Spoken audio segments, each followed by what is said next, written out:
finally ranking time. How is everybody doing today? And with this episode of the JustBallin podcast, we are going to be going over our first positional ranking for the 2024-2025 NBA season. Pretty much once a week leading up to the start of the 2025 season, I will be doing some type of ranking.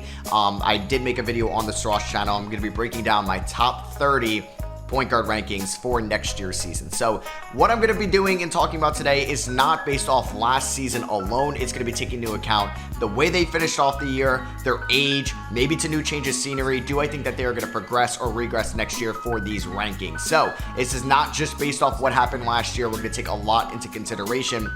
And basically, this is a ranking for next year's season. So my number one guy is basically who I would take as my best point guard in the league for next year's season, not just last year alone. And I'm going to be giving some honorable mentions as well. And like always, if you agree or disagree, you can let me know on YouTube or you can let me know on Twitter as well, because I'm sure no one's ever going to agree on the same top 30 rankings. I think top 5 maybe top 10 if it's kind of unanimous, but probably not. So yeah, let me know what you guys agree or disagree with. You guys will get shooting guards, followed by small forward, power forward, centers, and then I will eventually be doing my top 50 players for the 2025 NBA season. That will be really fun to do. Probably won't get top 25 under 25 here, since I did do that towards the end of the year here on the podcast, but maybe I'll break down like my coaches, maybe my futures and stuff like that going forward. So we can get honorable mentions out of the way. And these are guys that I think are fringe top 30 point guards. They could definitely be in consideration by the end of the year.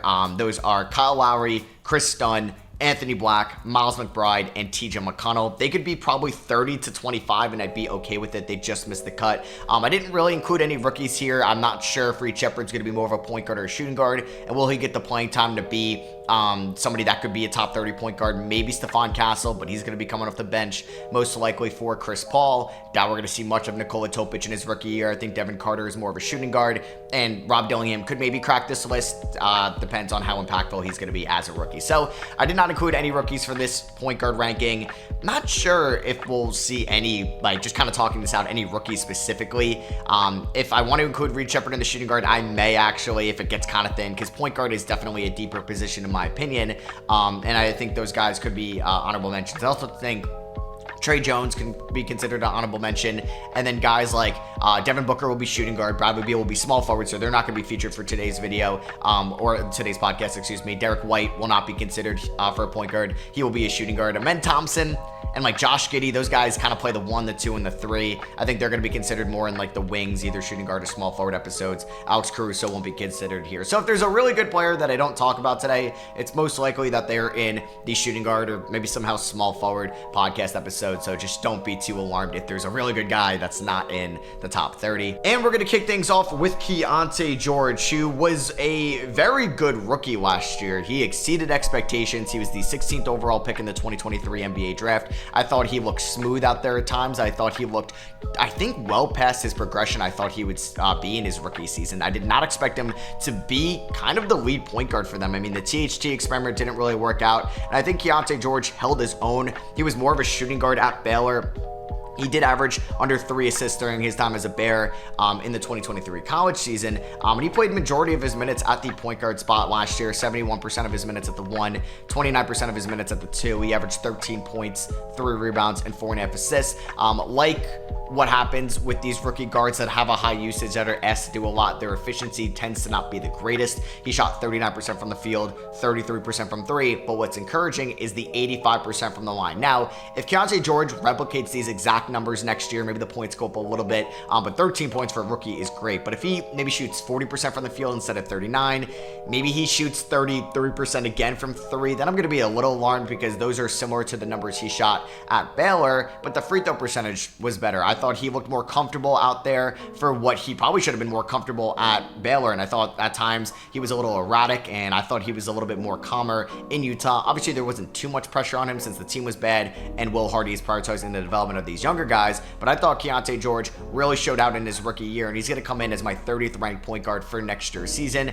There's a chance he could crack the top 25. This position is way too loaded, though, where I don't think he's going to be a top 20 point guard next year. We'll see who kind of emerges as like the top backcourt guy. Like, will he exceed scoring from Colin Sexton? Probably not. Who's the starting shooting guard? And then you throw in Jordan Clarkson as well. And then obviously there's the whole Lowry market and trade saga. That team has such a crowded front court with like Kessler and Collins and Eubanks and Hendricks.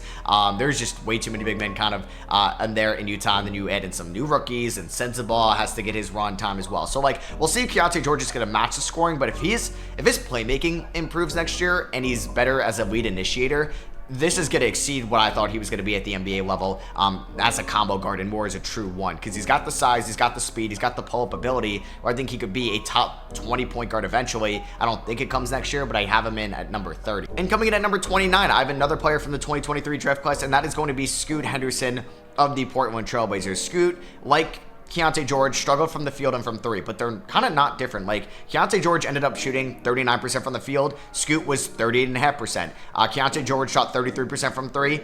Scoot was 32.5% from three. Keontae George shot 85% from the line. Scoot was 82% from the line. So obviously they had different expectations. Last year, Scoot being the third overall pick was even in consideration for number 2 to Charlotte.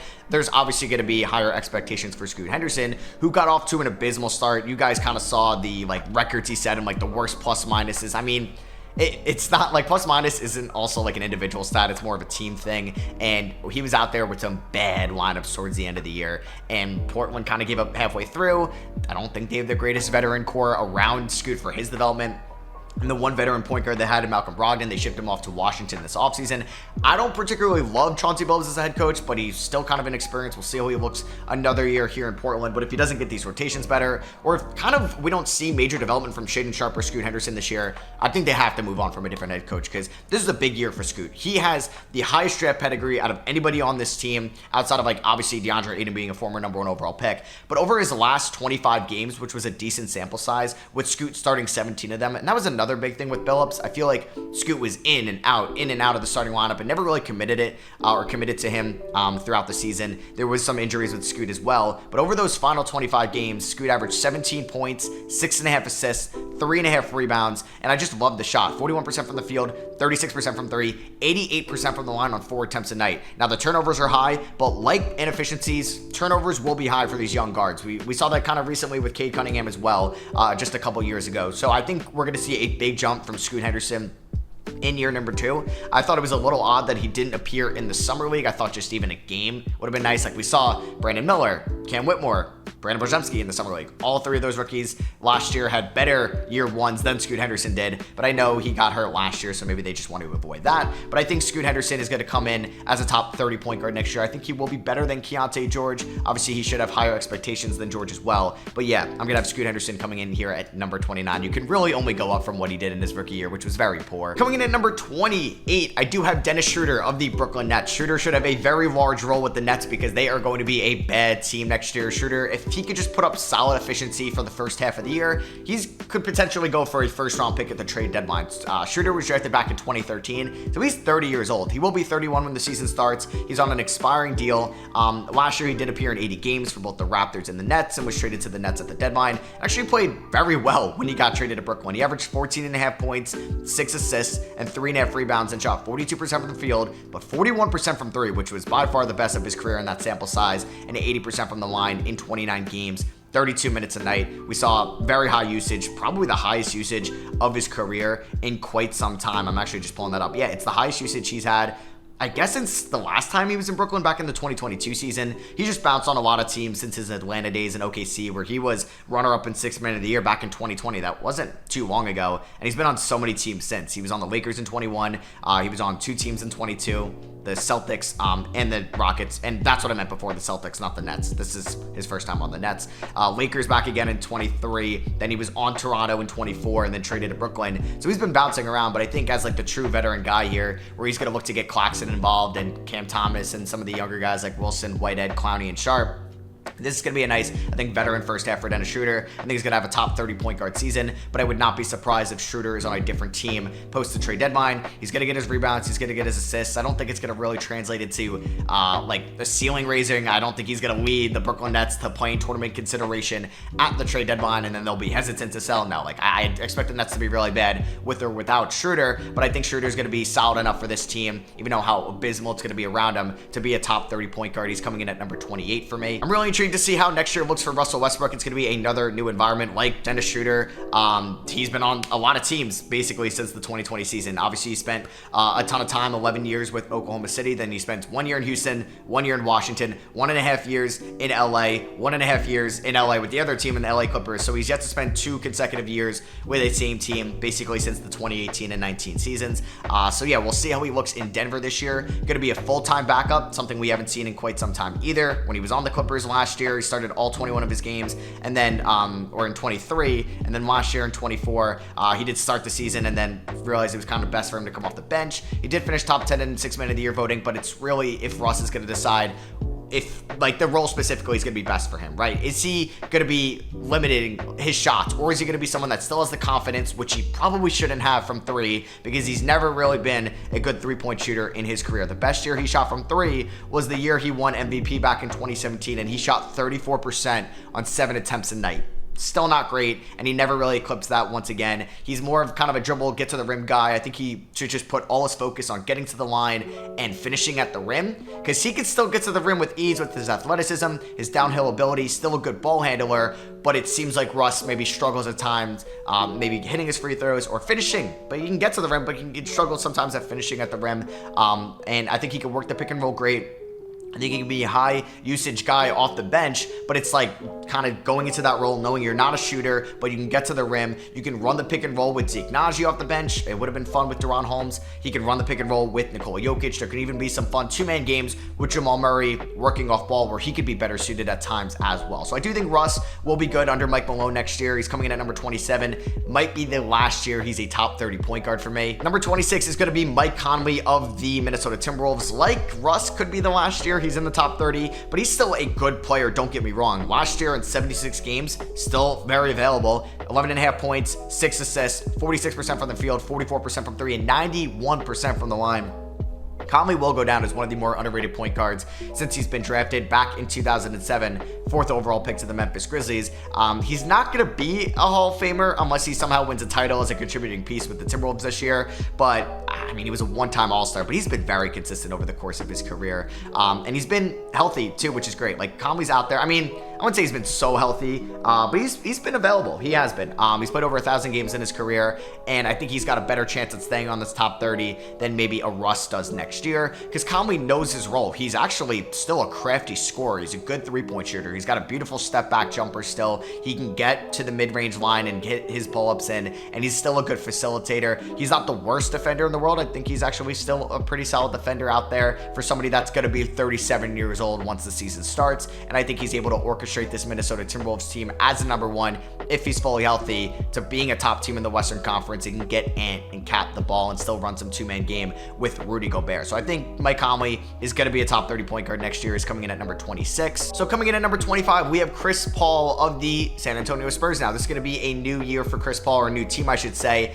and I think, like Dennis Schroder, could have a really good first half, getting his teammates involved, still being efficient and having high assist totals, but then will be traded at the trade deadline. So I do expect Chris Paul to not be a Spur at the end of the year unless there's an injury or maybe his play really drops off, but I think he's going to be able to replicate the numbers he did with Golden State last year. He appeared in 26 minutes a night for Golden State in 58 games, started 18 of them, still shot 44% from the field, 37% from 3 on good volume, still a very solid free throw shooter and can still get his teammates involved, still has a nice mid-range jumper as well. He is 39 years old though, so there's going to be a year where his play drops off. This could be the last year of Chris Paul's career, which is going to make me kind of sad. He's been one of my favorite players over the course of his career.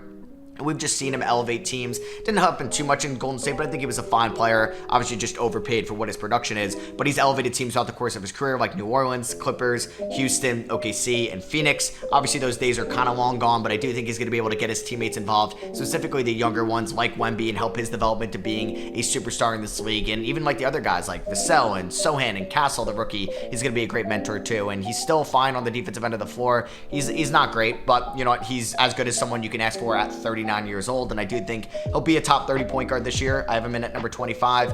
I wonder if this is going to be the final year, maybe because he retires at the end of the year, which will be kind of sad. But yeah, I still got to give my respect to Chris Paul, the point guard. Coming in at number 24, I mentioned him before when I was talking about Scoot Henderson, and that is going to be Malcolm Brogdon of the Washington Wizards, another player, another point guard here that has switched teams this offseason. He was in that Denny Avdija trade, and I think also like Dennis Schroder and Chris Paul, he could have a really good first half, and then he can get moved at the deadline. And I think maybe Paul and Schroder as well, depending on kind of the contract and the buyout. Like, those guys could be buyout suitors. I don't think Brogdon's going to get bought out because I do believe he's got 2 more years. Oh, no, this is actually the last year of his contract. So he's got 1 year left. So if teams can't match the $22.5 million at the deadline, he could be a buyout team or a buyout candidate, and that would be crazy for the open market. But I think Brogdon is able to put up those veteran numbers throughout the first half of the year and still be a knockdown 3-point shooter. It's weird because his defense has dropped off, I feel like, every year since the Pacers days or since the Bucks days, and he was fine in Indiana in the first stint, and then the second stint wasn't great. But in Boston, he knew his role. He was 6th man of the year back in 2023. Obviously not really playing for a winning environment in Portland, and he was injured last year, but he's still a serviceable point guard. He's 31 years old. He'll be 32, around 32 when the season starts. But he's going to knock down his shots. He's going to be a great free throw shooter. He can get to his line or get to the line. He can get rebounds. He's kind of a do-it-all point guard, but still on like a smaller scale than some of the elite guys or some of the top 20 guys in this league. So Brogdon, he's going to come in at number 24 for me. I just don't think the ceiling is super high for him in Washington. Maybe he gets that Tyus Jones level usage, but I think his role is just be a good candidate or be a good mentor for Bub Carrington there in Washington, and then hopefully play good enough where you can get flipped at the deadline. Coming in at number 23, we do have DAngelo Russell of the LA Lakers. I did have D'Lo, I think, a little bit lower last year, and I do want to say D'Lo proved me wrong last year. I don't think D'Lo is a good defender. I think sometimes he could shoot you out of games, but I do think that D'Lo had the best year of his career since maybe the 2019 Brooklyn Nets season, where I thought he was a little bit overrated then. But I thought he was great for the Lakers last year. I thought he stepped up throughout the regular season, struggled in the playoffs, and I think there are going to be limitations with him in the playoffs due to inconsistent shooting, maybe playing too much hero ball and not playing good defense or really off-ball like complementary play. But I thought D'Lo throughout the regular season was getting his teammates involved. He was a really good 3-point shooter. He shot 42% from downtown, 7 attempts a night, and was able to get to his spots from downtown, and was a nice complementary piece to AD and LeBron, and even stepped up when they were injured as well. He started 69 out of the 76 games for the LA Lakers, and yeah, I just think exceeded my expectations. I don't know if he's going to be on the Lakers by the end of the year. I feel like we're in a trend. I think it may stop here of guys that could get moved because of D'Lo opting in, which I was kind of shocked with. But if the defense continues to just be where it is, I think it's always going to limit him from being a top 20 point guard, and he's never going to have the usage playing with LeBron and AD, and even Reeves being ahead of him in the pecking order, and sometimes Hashimura. He's never really going to be, I think, a 20 point per game scorer like he was in Brooklyn consistently. He's always going to be those high teens, and if he is a number 2 scoring option for you, you're probably not a competing team. So I always think there's a ceiling with D'Lo being as your number 1 or number 2, but as a number 4 in LA, I think you're fine with him being number 23 on this list. Coming in at number 22, I do have Terry Rozier of the Miami Heat. He was traded to the Heat last year after probably putting up the best numbers of his career in Charlotte. Well, he was great. Yeah, probably the best numbers of his career. He was good in 2023, but was a little inefficient at times. At least put up 21 points. But yeah, last year, the first 30 games of the year, really worked himself to being a nice trade candidate for Charlotte. 30 games for Charlotte, 35 minutes a night, shot 46 from the field, 36 from 3, 85 from the line, and put up 23 points and 6.5 assists. He was elite for them, and then wasn't great when he got traded to the Miami Heat. Obviously was not going to be a number 1 or number 2. Was competing with Hero when Hero was like banged up at times and healthy, and then you have Jimmy Butler and Bam Adebayo. He shot 42% from the field, so it dropped 4 percentage points from the Charlotte days. His 3-point percentage actually went up a little bit, went from 36 to 37%. The free throw percentage went up as well, but just his overall usage went down, which was to be expected when you're going from like the number 1 with LaMelo hurt in Charlotte to being a number 3 in Miami for a team competing for the playoffs. There's going to be limitations for Rozier's, I think, playmaking ability. I think that went down a little bit in Miami. Maybe he's going to tend to be a more like true point guard this year. We'll see. But I think fully healthy, because he did get banged up towards the end of that, and he's still 30 years old. Like, he's gonna, I think, be okay this year for Miami. I don't know if he's gonna crack the top 20. We'll see. Maybe he emerges as a number 1 or number 2 if injuries do happen in Miami, which have always been kind of a thing with them. But right now, I'm gonna have him just outside the top 20 at 22.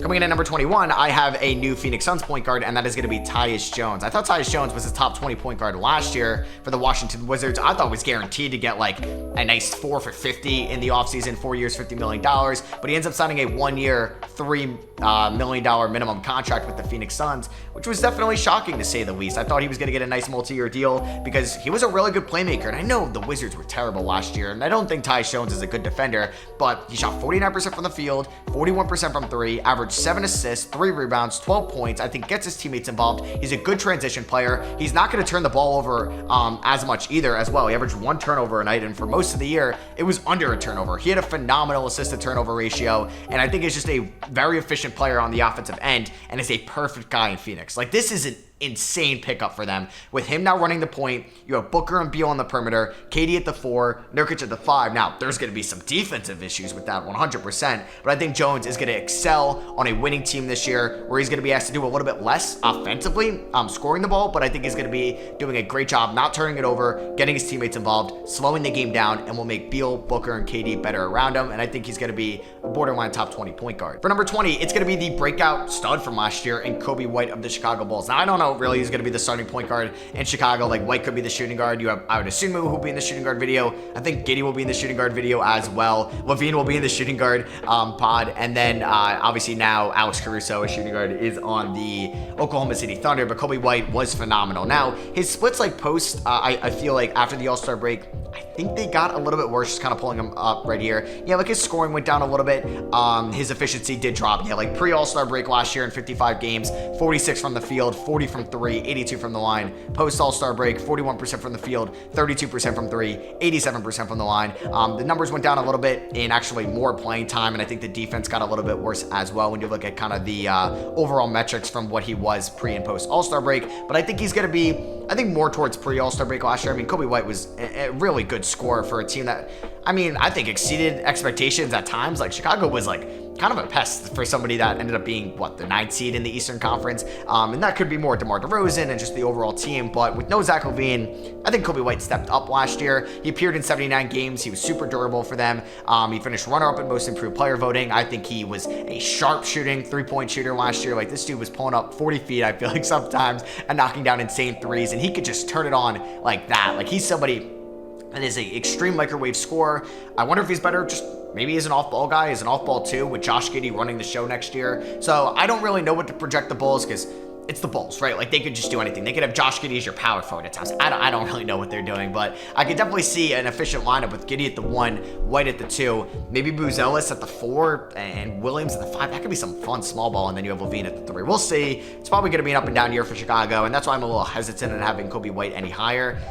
There's maybe 1 or 2 guys you could have him higher. I know a lot of people are going to disagree with my 16th overall point guard next year, but Kobe White's going to start off the top 20. Coming in at number 19, traded this offseason to the New Orleans Pelicans, and that is going to be Deonte Murray. Man, wow, Deonte Murray looked completely different on the defensive end of the floor than what he did in San Antonio just 2 years ago. Like, 2022, he was runner-up and most improved. He was an all-defensive guard back in 2018. Now, he had a major injury after that to his ACL, but I just feel like it was a weird year for Dejounte Murray. Maybe asked to do a lot in that backcourt with Trey Young because of Trey Young's poor defensive play. But obviously, without Trey Young, Dejounte Murray was a lot better as an offensive player. I think he's clutch, but I do think sometimes he can be a ball stopper and do a little bit of hero ball, which I'm worried about if New Orleans needed that. I mean, I think he's a better player than CJ McCollum, who will be in the shooting guard list.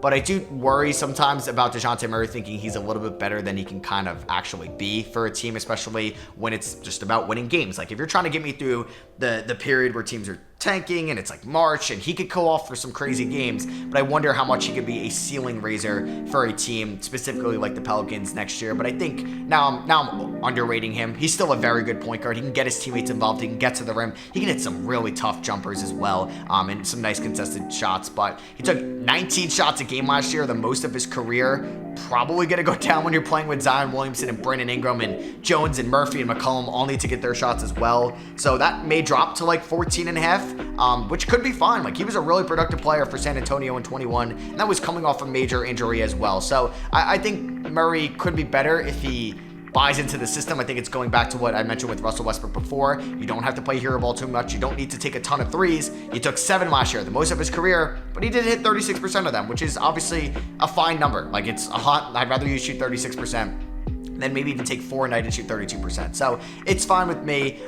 Maybe the turnovers can go down a little bit, but I expect the usage to go down. Murray's a weird player to project. I could have had him a little bit higher, but I'm going to come in at number 19. And at 18, I have Fred VanVleet, who I think was a perfect pickup for Houston going back in to the 2023 offseason. Now, he's still going to be overpaid, obviously, for making $40 million a year, and you're just the 18th best point guard in the league. But he was durable last year, 73 out of 82 games in his age 29 season, 17.5 points, 4 rebounds, 8 assists, shot 42% from the field.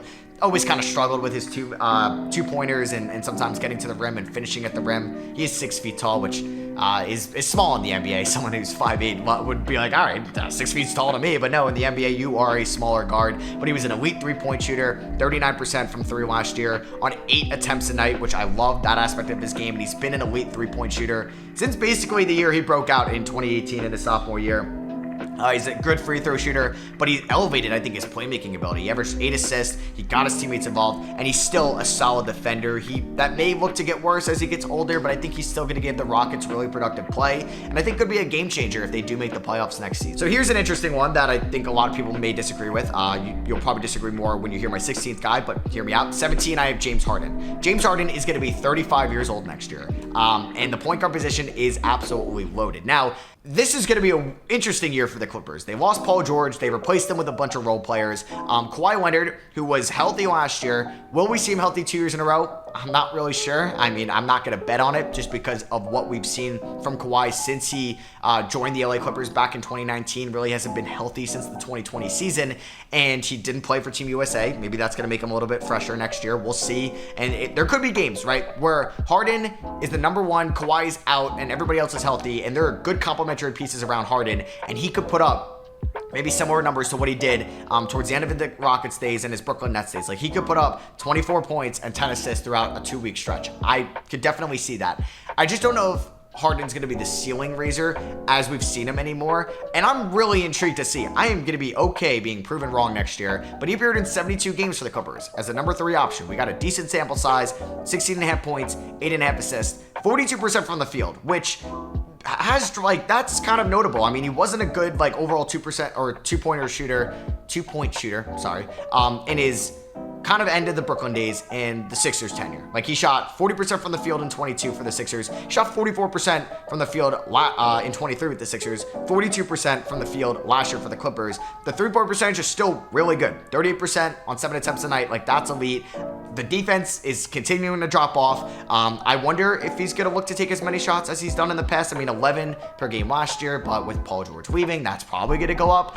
I'm just worried about James Harden being 35 years old, expecting him to be Rockets or Nets Harden again, and you still being the 17th best point guard in the league as a 36-year-old is a damn good feat. So I don't know if he's going to finish higher than this. I would love to be proven wrong and we can get one more elite Harden year just without the free throws that we saw in Houston. And this is the guy I am super high on in the 2025 NBA season, Immanuel Quickley. Yes, I have Immanuel Quickley at number 16. I think Quickley will be better than Harden, VanVleet, Dejounte Murray, Kobe White all next year. Do I think that Quickley was better than those guys last year? Not entirely, but I do think that Quickley is due for a monster 2025 season. Monster in a way that he's going to jump up to being arguably a top 15 point guard in the league. I don't think he's going to be an all NBA player, but I do think, I don't know if he's going to flirt with an all-star game, but I think he's going to have good enough stats. Now, this was obviously, I think, going to be expected. I mean, you can go back to all the content I made about the OG Anunoby trade where he got traded to the Raptors. The Knicks were never going to be able to give him $35 million a year,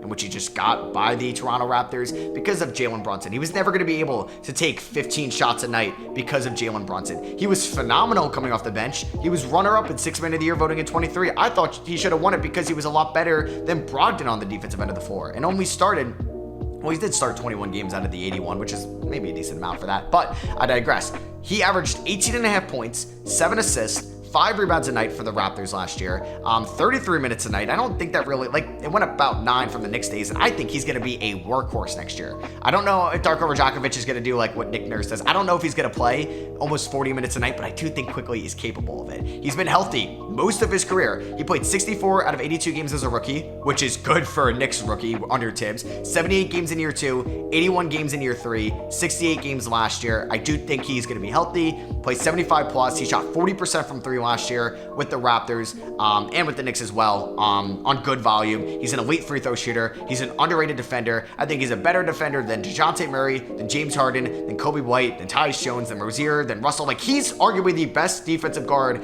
we have talked about so far. I actually want to say that maybe Mike Conley, but I'd rather trust a 25-year-old Emmanuel Quickley than an almost 40-year-old Mike Conley. So I think Quickley gets, I don't think the respect he deserves on the defensive end of the floor. I think we could see a career high across the board in all these numbers. I think he can average close to 20 points per game. I think he could average close to 8 assists a night, and he's going to be an elite free throw shooter. He's going to be an elite 3-point shooter. Maybe I would like for him to just overall like expand his game where he's going to be efficient from like at the rim and maybe develop some more of a mid-range game, maybe a little bit, not a post game, but something more inside based. But I do think that Quickley is going to have a breakout 2025 year. I don't know if I'm going to take him to win most improved. I kind of want to. I do think the Raptors aren't going to be a great team though, so I wonder if that could come into play. But yeah, I have Emmanuel Quickley coming in at number 16 as somebody that's a breakout candidate next year. Now, currently, Jrue Holiday, probably better than the 15th point guard in the league, but I could see not regression from Jrue next year, just maybe not somebody that's like a top 15 guy in the league at this position, but he proved that last year. He was so vital to the Celtics winning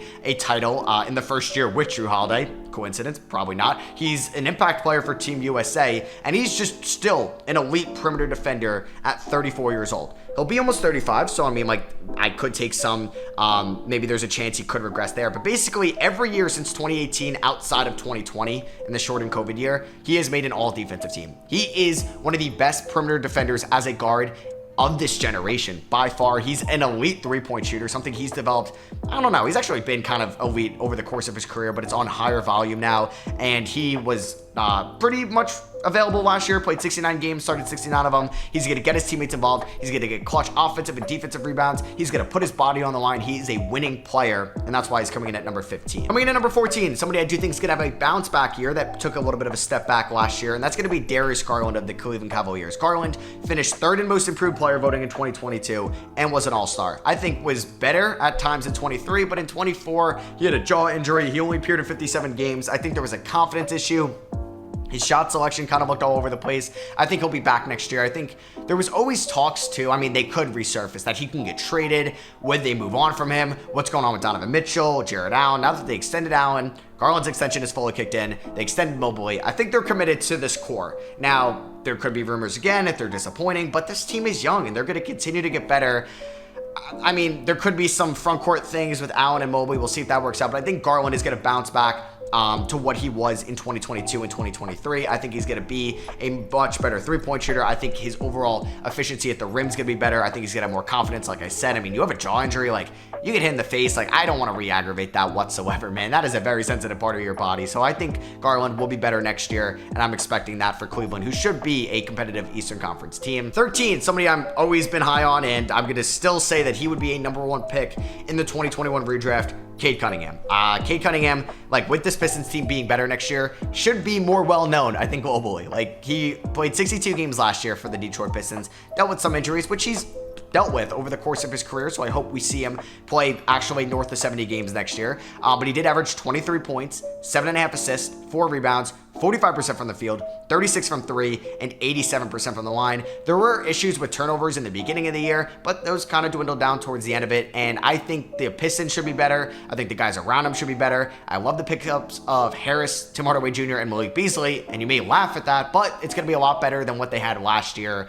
when Malachi Flynn was maybe the second scoring option in the second half of last year, because they moved on from Bojan Bogdanovic and Alec Burks, and Quentin Grimes was horrible for them. Evan Fournier was getting minutes. Like, this Pistons Pistons team will be better with the veterans around them. The defense should be better with the Ron Hall draft pick, with Osor Thompson in year number 2. Hopefully JB Bickerstaff could tap into the potential defensively with Jalen Duren. So this team should overall be better, and I think Kade Cunningham is going to be able to lead them, put up better numbers than guys like Garland around him and Harden and quickly. Drew Holiday is not an offensive guy, so I'm not going to lump him into that tier, but I do think Kade is also not terrible defensively. We'll see how he looks this year. Maybe we'll see progression from Ivy, but I just think overall the Pistons are going to be better, and I think Kade is going to lead them to being a respectable team in the East, and maybe that's a play-in team. So coming in at number 12 is somebody that I really have a tough time ranking, and that is Jamal Murray. Jamal Murray, I feel like, has always been kind of unreliable throughout the regular season, at least with playing time. Now, he was super healthy in the beginning part of his career, like when he broke out in 2018. And in year 3 in 2019, but obviously Murray played 59 games in 2020, shortened season, 48 games in the 21 season out of 72, did not play at all in 2022 with the ACL injury, and then what you would think, which I kind of alluded to before, rehab years are a thing, played really good in the regular season as the Nuggets were cautious with him in 2023, and took it up a notch in the playoffs, and Murray last year still played very well in the playoffs. At least he carried that momentum over to the Lakers in round number 1. Now, he was not really great against Minnesota in round number 2, which is interesting. So do we think that 2023 and maybe round 1, even round 1 of 24, he was kind of inconsistent, even though he's insanely clutch? But do we view that as an outlier? But bubble Jamal Murray was a legit thing? I don't know. I'm going to think that this was somewhat of, not like a down year for Murray in the playoffs, but I do think he's going to bounce back to what he was in 2020 and in 2023 fully when the Nuggets inevitably make the playoffs next year. But I think throughout the regular season, you can make a really good argument that LaMelo Ball will be better, Kade Cunningham, who we just mentioned, will be better, even Darius Garland, Emmanuel Quickley, James Harden, Fred VanVleet could be better than Jamal Murray throughout the regular season. But if we're looking over an 82-game stretch throughout the regular season and then potentially 4 rounds in the playoffs with a 20-game sample size, I still think I'm taking Jamal Murray as my 12th best point guard in the league because he's still going to be super efficient in the regular season offensively. He's not going to be a complete liability defensively. The only thing that's unreliable with Jamal Murray is his availability out on the court. Played 65 games in 2023 and then 59 games last year. He has yet to play over 70 games in 5 years. He'll be going on 6 this year if he doesn't do it this year. That's my cautious point, and I do wonder if Murray is going to bounce back to what he was in 23 or if what he was in 24 is going to be kind of the norm for him and maybe he just caught lightning in a bottle in 23. I'm just going to wait and see and be a little cautious with him, but he's insanely tough to rank. So 12 you may think is too high or it's too low or just right. So next up at number 11, someone that hasn't really been healthy since his sophomore year that I think could be a borderline top 10 point guard and maybe even a top 10 point guard next year if he were fully healthy is LaMelo Ball of the Charlotte Hornets. LaMelo Ball is going to be 23 years old, and like Kade Cunningham, this should be one of the better rosters around LaMelo Ball in quite some time, probably since that 2022 season. I really like the pickup of Josh Green, just kind of getting him for almost free this offseason. They added Grant Williams and Vasily Micic at the deadline last year, and Trey Mann as well. I like the addition of T.J. Salon. He should be somewhat of an impact player in some ways in his rookie season. I expect Brandon Miller, who was a stud in year number 1, to break out again in year number 2. And you have Nick Smith, Mark Williams, Nick Richards, these solid young players, and I think better veterans around LaMelo Ball, who has all the potential in the world. Like I said, he hasn't been healthy in 2 years. He played 51 games as a rookie, 75 games as a sophomore in 2022, was an all-star. The Charlotte Hornets were a playing team.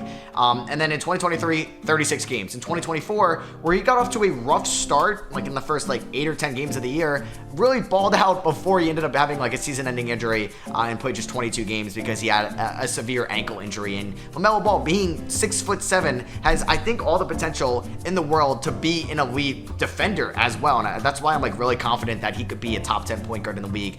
There was, before the final 3 games where he was obviously dealing with some ankle injury, or I guess even before the first ankle injury before he came back, he was kind of elite over, I'm just kind of pulling it up right now, how many games this was specifically.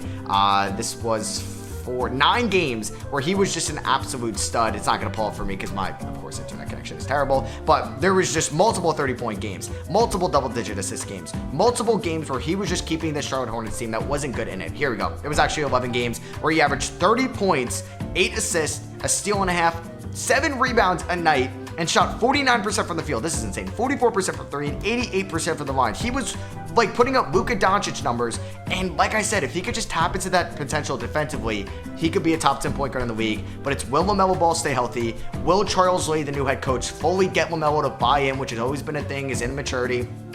I think LaMelo Ball, if all that comes together, could really break out here in 2025, and I'm gonna have him too low. And coming in at number 10, this is tough, but he's 34 years old. It's Damian Lillard of the Milwaukee Bucks. Now, Dame did have, I think, a quote-unquote down year last year for the Bucks in his first year there in Milwaukee. He wasn't going to put up the insane numbers he was putting up as a number 1 in Portland, now that he was going to be the number 2 behind Giannis Antetokounmpo, and they're going to have to ask Dame to be better defensively because he was not good defensively last year. You can see the massive drop-off in team defense for the Bucks going from Jrue Holiday to Damian Lillard, and I don't think the jump in offense really could just justify the loss in defense there. And he was an all-star starter for them. He wasn't as good post all-star break. Finished a fine end of the year, but Dame was hurt for the playoffs, which is a shame because we haven't really seen him play like with as good of a team as the Bucks in quite some time, especially in the playoffs. And post the all-star break, like his three-point shot actually got better, but I just feel like there was just a lot of inconsistency. The true shooting job, the defense, like I said, wasn't great at times.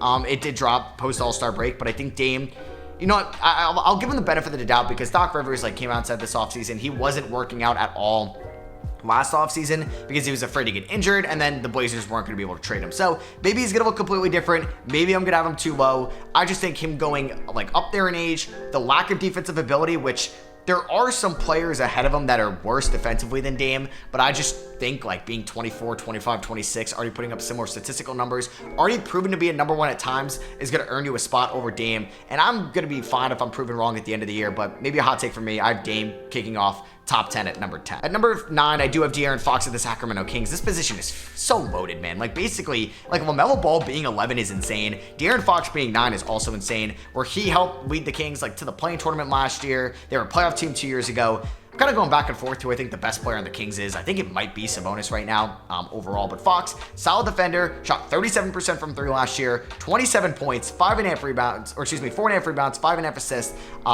I think he's a little inconsistent at times with this 3-point shot. That's why I was kind of shocked to see him shoot 37% from 3. And then how are you a 73% from the line shooter, Fox? What are we doing? But he's incredibly clutch. He is great in getting in the passing lanes. Good off-ball defender, I think, as a guard. Obviously, still insanely fast and is 26 years old. And I think that's what I just like him a little bit more than Damian Lillard. He's 8 years younger than Damian Lillard, and I think is better defensively, is better, I think, as a complementary piece if it's the Sabonis at times. And I think him and Dame are basically splitting hairs at this point. So if you want Dame at 9, Fox at 10, I'm okay with that. I'm just gonna think that Fox could be better since he is 8 years younger than Lillard next year. And one spot ahead of Fox, I have a different Kentucky guard, and that's Tyrese Maxiell. Maxey was phenomenal in his breakout most improved season in 2024, where he averaged 26 points, 4 rebounds, and 6 assists a night. Shot 45% from the field, 37% from 3, and 87% from the line. Kind of kept the Sixers team afloat when Embiid was out. Now, they did have a losing record, but that Sixers team wasn't very good overall outside of Maxey and Embiid, where Tobias Harris making $40 million a year, your quote-unquote third best player. Yeah, not great whatsoever, but Maxey was an all-star. His numbers stayed relatively the same after the all-star break. There could be, you could ask for a little bit more defensively, but I do think at times, at least his hustle, his quickness, maybe better than Damian Lillard defensively, and could pick up some of the lack of strength, and I think maybe IQ there on that end of the floor because of his speed and lateral quickness. And him playing with Embiid, I think I may like that duo a little bit more than the Giannis and Dame duo next year. We will see, but I think they complement each other very well. And I think it could be a hot take saying Maxey will be better than Lillard next year. But Maxey's going to be 24 years old. He's 10 years younger than Lillard. I wouldn't be shocked if Maxey, who's been an elite shooter basically every year of his career being a full-time player since year number 2 all the way to year 4, I think he's just going to continue to get better and better and can replicate those all-star numbers he put up last year. Coming in at number 7, tough guy to rank always, is Trey Young. And I think Trey Young has become somewhat underrated over the last couple of years. He did improve on the defensive end of the floor last year. Still not good. Don't get, I'm not saying that, but I think he was better than being one of the worst defenders in the league last year. He took some strides there. I think was tougher going over screens, better as an off-ball defender, and hopefully could just continue to maybe bulk up, get a little bit stronger so he's not a complete liability in the post as well. But he was banged up last year. Put up really good numbers when he played. There are going to be some inefficiencies with his shot, which is going to be a shame sometimes because there'll be some nights where he goes 2 for 10 from 3, but he'll also give you 10 assists. He's also going to keep you in games. Now, maybe there's a level that he needs to get to where he's keeping you in games but not winning them entirely. But like he was hurt pretty much every game after the All-Star break, appeared in 4 of them, and was banged up for the play-in tournament as well. But I'm excited to see him next year, maybe with a much better defensive number 2 next to him in Dyson Daniels. Zachary Sachet should be a solid off-ball defender right away. You have DeAndre Hunter and Jalen Johnson, who proved to be that as well. This team should be better defensively next year, and I think the team should be overall better. Trey Young fully healthy should be able to get these guys involved and can help the progression for Reece Sachet and Daniels. Big years for those guys. Obviously, Reece Sachet is a number 1 pick. Daniels, maybe a make or break year 3. I like Kobe Buffkin as well. And just somebody that's been putting up insane numbers basically since his second year in the NBA, where he was absurd in 2020. In 2021, led the Hawks to the conference finals. And basically since year number 2, over the last 5 years, Trey Young has been averaging 27 points, 10 assists on 44, 36, 88 splits. Like, come on. Like, how can I not have him in my top 7? Coming in at number 6, I have Tyrese Haliburton of the Indiana Pacers. It was tough between 6 and 5. Maybe I'm biased with my 5 guy, but Haliburton just led the Pacers to a conference finals appearance. Played great. Got injured, unfortunately. Is on Team USA this summer. Had interesting pre- and post-All-Star splits last year as well. Like, he was an All-Star starter, but really struggled to find his confidence, consistency, and his outside jumper in the post-All-Star break. And if Haliburton wants to be higher, he needs to be more aggressive at the rim. Too many times did we see somebody of his size at 6'5" drive to the rim with ease, and then honestly could either get to the line, finish strong, or just, I don't know, go up either way and then just dish it out to somebody on the 3-point line or make a pass that didn't need to be made. He had Ben Simmons tendencies, I feel like, even in the playoffs. Like, there's no reason for you in big games to take 6 shots a night with the offensive skill that you have. Like, post-All-Star break, dropped from 22 points to 17 points, dropped from 12 assists to 9 assists, and there was going to be some regression in the passing aspect, but his efficiencies were really good in the first half, but I'm glad he bounced back in the playoffs, because if he didn't,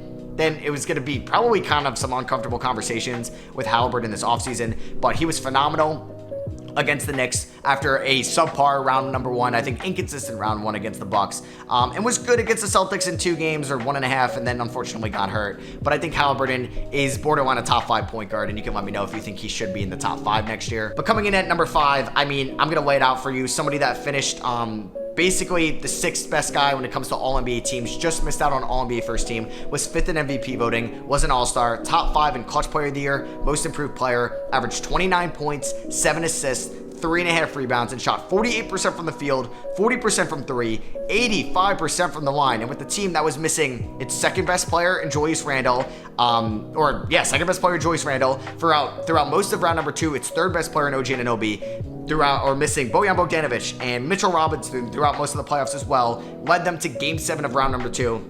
And Jalen Brunson. Like, Jalen Brunson was absolutely incredible last year for the Knicks. He was phenomenal in basically every game outside of 1 and 2 against Philadelphia. He set the record for like most 40-point games for a Knicks player in a playoff series. He stepped up in games against the Pacers, had some stinkers, don't get me wrong, but was asked to do way too much. Way too much that Tibbs had to default to a pick and roll, high screen for Brunson, and he had to make something out of nothing with no Randall out there. Like, DiVincenzo and Hart, as good as they are as players individually, can only take you so far with their like shot creating ability and consistency with that. And I thought Brunson was just phenomenal. I get why Haliburton made Team USA over Brunson because of Haliburton's size and playmaking ability and unselfishness, which could be better for Team USA, even though he's not really playing for them. But either way, I think Brunson, who's 27 years old, is incredible. And I think you can make an argument for him at number 4, but I still want to give respect to the guy at number 4. And that's John Morant. I think John Morant will still be a top 5 point guard in the league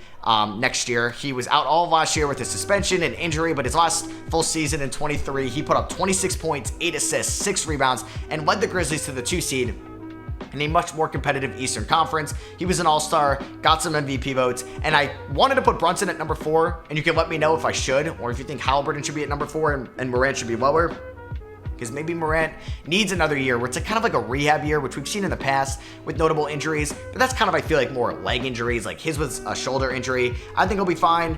Maybe there's going to be some reluctantness at going to the rim, and he's going to be a little bit, like, passive, as we obviously see John Morant fly at the rim because he wants to preserve an injury and he doesn't want to get hurt again. But he's going to be 25 years old. He's incredible at getting downhill, beautiful transition player, and can make his teammates better, and is a ceiling raiser. I'm going to have him at number 4 because of what he's done from basically years 2 to 4. Last year, he was really good in the games he played in, but he only appeared in 9, and I think he'll be bouncing back for a good Grizzlies team, and they should be one of the top teams in the regular season in the West next year. And at number 3, I have Steph Curry. Unfortunately, he's not number 1, in which he was last year. He's going to be dropping to number 3 just because, you know, Steph Curry got, I don't think he got MVP votes last year. No, the other guys at 1 and 2 did. They were number 2 and number 3 in MVP voting. Steph is going to be 36 years old, playing for Team USA. I think he's still going to be really good next year. Having him a top 3 could be risky. Like, could this be a year that we see Steph's play diminish a little bit? Thought he dropped off a little bit last year, but was still phenomenal. Still an all-NBA player, but not the Steph we knew. But he was healthy, appeared in 74 games. He's, like I said, he's going to be 36 years old, or he's going to be 36 and 37 next year. That's old, man. That's old. With the mileage he has, deep playoff runs he has, playing for Team USA this summer, it could be a lot for Steph. And there could be like a time where Morant and Brunson and Haliburton, these guys that are in their prime or right before it, could jump Curry. And I'm just going to give Curry the benefit of the doubt, but I do not think I could have put him higher at number 1 or number 2. At number 2, I'm going to have Shai Gilgeous-Alexander, who finished runner-up in MVP voting last year, who averaged 30 points, 5.5 rebounds, and 6 assists a night, was, I think, a really good defender. Probably the best defender out of any of these guards in the top 10, in my opinion. Shot 54% from the field, 35% from 3, 87% from the line. Took one of the younger teams ever as a 1 seed in the Western Conference, a loaded Western Conference as well, and then stepped up in the playoffs. He did not shy away from the big moments. Pretty much his first playoff series ever as a number 1. Like his first playoff series when he was a rookie in 2019 on the Clippers, like Gallo was kind of the number 1 on that team. 2020, Chris Paul was the number 1 and Dennis Schroder, at least in the scoring pecking order. But then this year against the Pels and the Mavericks, he averaged unreal numbers: 27 points, 6 rebounds, and 5 assists on 48% shooting in round 1, and then 32 points, 8 rebounds, and 7 assists, 51, 50, 83 splits against the Mavericks in 6 games in round number 2. Couldn't put him at number 1 though, because at number 1, I have the player that beat him in the playoffs, and that is Luka Doncic. Luka, for the 5th straight year, was an All-NBA first team member, got top 10 MVP votes, finished 3rd in MVP voting, was an All-Star, and was the scoring champion, led the Mavericks to the NBA Finals, and is just 25 years old. It's an incredible resume for a 25-year-old. Could there be some mileage on Luka? Maybe from going to the finals last year, but I think the Mavericks got better this offseason, adding Quentin Grimes, Najee Marshall, Klay Thompson. Losing Darius Jones Jr. will hurt, but this team is still going to be a good squad next year and should be right there in the thick of things. Top team in the West throughout the regular season. Going to be one of the betting favorites to make it to the finals out of the West as well, because of Luka Doncic being, I think, unanimously the best point guard in the NBA. I could see the appeal for Shai because of the defense style of play, but I think just as a ceiling raiser, it's got to go to Luka right now, unless Shai elevates himself into a different tier, beats Luka in the playoffs next year, or just could go to the finals. But right now, Luka Doncic is my best point guard in the NBA. So that is gonna be for me. I hope you guys did enjoy this episode of the Just Ballin podcast. If you did, I would really appreciate if you left a rating and review on Spotify or Apple Pod. It would mean a lot to me. And if you're watching on YouTube, appreciate a thumbs up. Let me know what you guys think in the comments below as well, and make sure you're following for the shooting guard rankings to come out next week, and I'll catch you all there. Peace.